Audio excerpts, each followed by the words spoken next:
Bonsoir, colonel Goya. Bonsoir. Oui. Merci beaucoup d'être avec nous ce soir, consultant militaire pour LCI. Il faut qu'on en parle de ce qui s'est passé à Kiev, un hôpital pour enfants qui a été touché par une attaque aérienne russe de très grande ampleur. Les secours sont toujours à l'œuvre, alors que c'était il y a quelques heures maintenant, hier précisément, dans cet hôpital pédiatrique qui est absolument dévasté. Ce bombardement, l'un des plus meurtriers depuis le début de la guerre, c'est des condamnations qui se multiplient à travers le monde pour dénoncer l'attaque. C'est les membres du Conseil de sécurité des Nations Unies qui se réunissent aussi en ce moment pour convenir de l'attitude à adopter une fois de plus face à Moscou.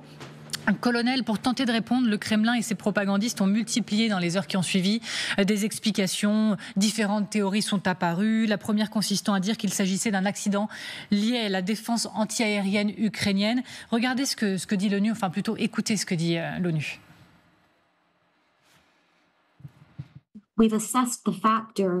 Nous avons évalué les facteurs qui suggèrent la probabilité qu'il s'agisse d'un tir direct d'un missile Kh-101 lancé par la Fédération de Russie. Les facteurs suggérant qu'il s'agit d'un tir direct sont basés sur des séquences vidéo qui montrent les spécifications techniques du type d'arme qui a été utilisé. Elles montrent que l'arme a directement touché l'hôpital et n'a pas été interceptée dans les airs. On va regarder la vidéo qu'on a le plus vue, et vous l'avez regardée certainement des dizaines de fois.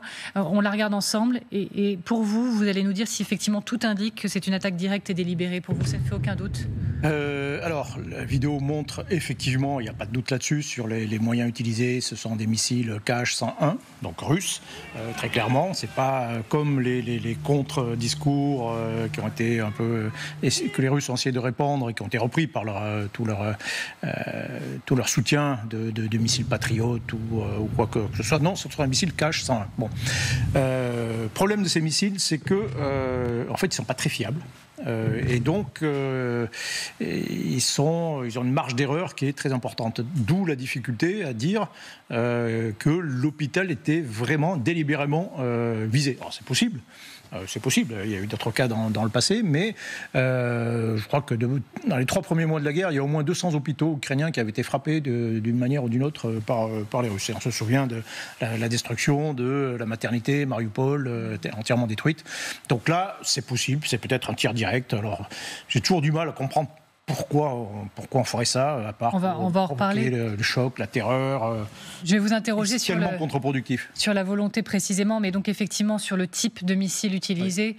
Oui. La représentante du Haut-Commissariat des droits de l'homme de l'ONU a dit qu'il fallait continuer l'enquête, mais qu'effectivement, vidéo à l'appui, il pourrait s'agir de ces fameux missiles de croisière type Kh-101 et le SBU, les fameux services de sécurité ukrainiens, disent que c'est bien ça, qu'ils parlent même de preuves pertinentes qui ont déjà été trouvées sur les lieux de la tragédie, oui. En particulier des fragments. Ils ont diffusé des images de la partie arrière d'un missile avec même le numéro et une partie du gouvernail du même missile. Ce type de missile de croisière, encore une fois, de quoi parle-t-on précisément ? Alors, on parle d'un missile de croisière qui est lancé depuis des bombardiers à très grande portée. Le Kh-101 peut aller jusqu'à plusieurs milliers de kilomètres. Donc il est tiré depuis la Russie, depuis des grands bombardiers, des Tupolev 95 essentiellement, à distance sécurité. C'est un missile subsonique. C'est pour ça qu'on voit le missile arriver. On le voit arriver relativement lentement pour un missile, mais c'est un missile de croisière. Missile de croisière, ça va lentement. Et puis ça permet au moins effectivement de le distinguer. Et on distingue très clairement un Kh-101. Donc c'est un missile relativement moderne, mais comme je disais tout à l'heure, qui est relativement peu fiable. Ce missile, au passage, peut porter l'arme nucléaire. C'est un missile stratégique russe. Mais bon, évidemment, là, il est en version conventionnelle. Donc plusieurs ont été tirés sur la région de Kiev. Donc on voit les images de ce missile, de ce bombardier d'ailleurs. Mais en tout, je crois qu'il y a 48 missiles qui ont été lancés sur l'Ukraine. Exact. Donc c'est une salve importante. Particularité, c'est qu'effectivement, ce sont pour la plupart des missiles modernes, des missiles de croisière comme ceux-ci, donc ils vont relativement lentement, vont vers 700 km/h à peu près. Vous avez des missiles balistiques qui sont beaucoup plus rapides, mais des missiles également hypersoniques qui sont encore plus rapides.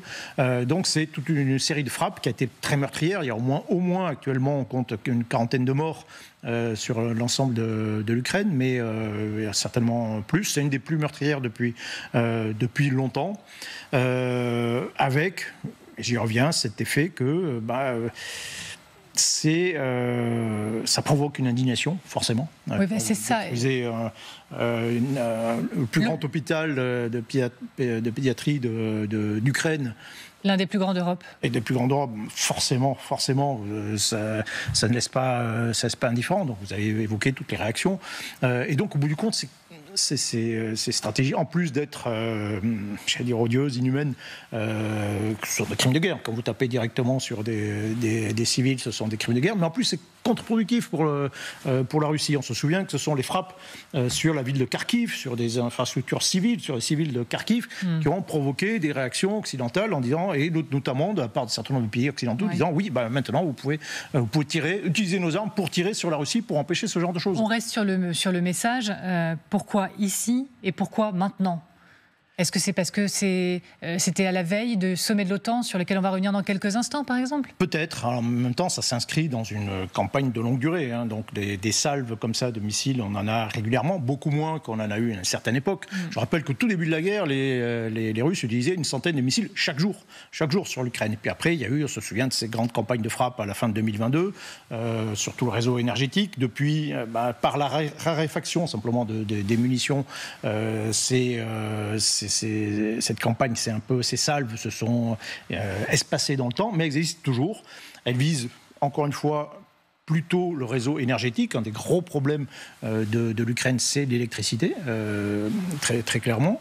Et là, la nouveauté, c'est qu'on revient, volontairement ou non, mais en tout cas on revient sur des frappes sur des infrastructures civiles, purement civiles. Il y a cet hôpital, mais il y a une clinique qui a également été frappée, il y a des habitations civiles qui ont été frappées à cette occasion.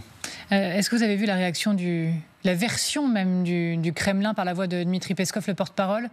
Peut-être que nos téléspectateurs ne l'ont pas vu et regardez comment ils tentent une nouvelle fois, les Russes, de retourner totalement la situation. Beaucoup de gens disent qu'il faut prêter attention au fait qu'il y a tout le temps des coïncidences tragiques. Dès qu'il y a une visite importante en Russie, dès qu'il y aura un sommet de l'OTAN, ainsi que dès qu'il y aura des choses importantes pour les relations entre Kiev et l'Occident, des choses terribles s'y produisent tout le temps. Eh bien, je crois qu'il n'y a pas de coïncidence. Bien sûr, tout cela est, vous savez, une opération de relations publiques. Et une opération de relations publiques sur le sang. De toute évidence, il y a eu une mauvaise application d'un antimissile qui a frappé cet hôpital pour enfants. C'est effectivement une tragédie. Mais on l'utilise délibérément pour créer un arrière-plan qui serait probablement accompagné de la participation de Zelensky au sommet de l'OTAN.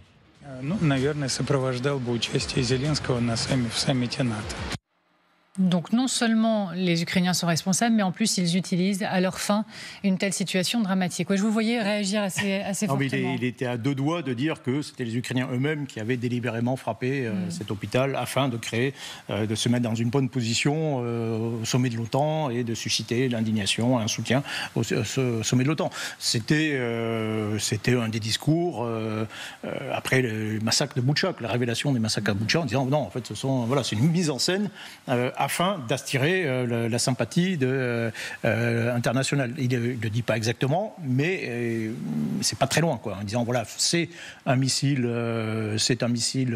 ukrainien qui n'a pas forcément bien fonctionné, et cette situation est utilisée politiquement par les Ukrainiens. Bon. Oui. Oui, mais voilà, c'est du Peskov. Pas grand-chose à dire de plus, quoi.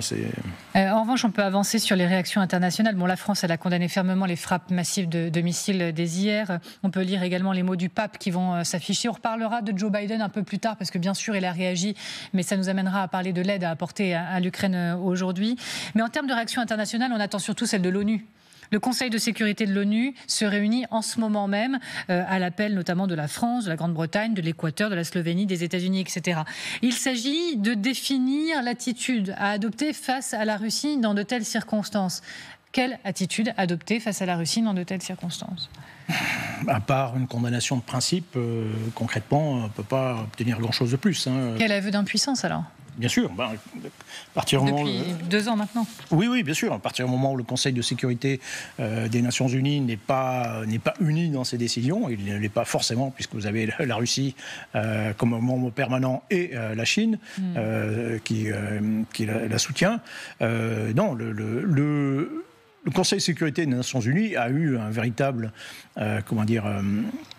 un rôle exécutif, un peu dans la gestion du monde, pendant une période très brève, à partir de la chute de l'URSS jusqu'en le dernier acte où on s'est mis à peu près d'accord, c'est la guerre contre Kadhafi, c'est la guerre en Libye, en 2011. Donc il y a une période de 20 ans où effectivement les 5 membres permanents du Conseil de sécurité arrivaient à peu près à se mettre d'accord. Bon, cette période est finie depuis maintenant une dizaine d'années, et donc le Conseil de sécurité était désormais complètement impuissant.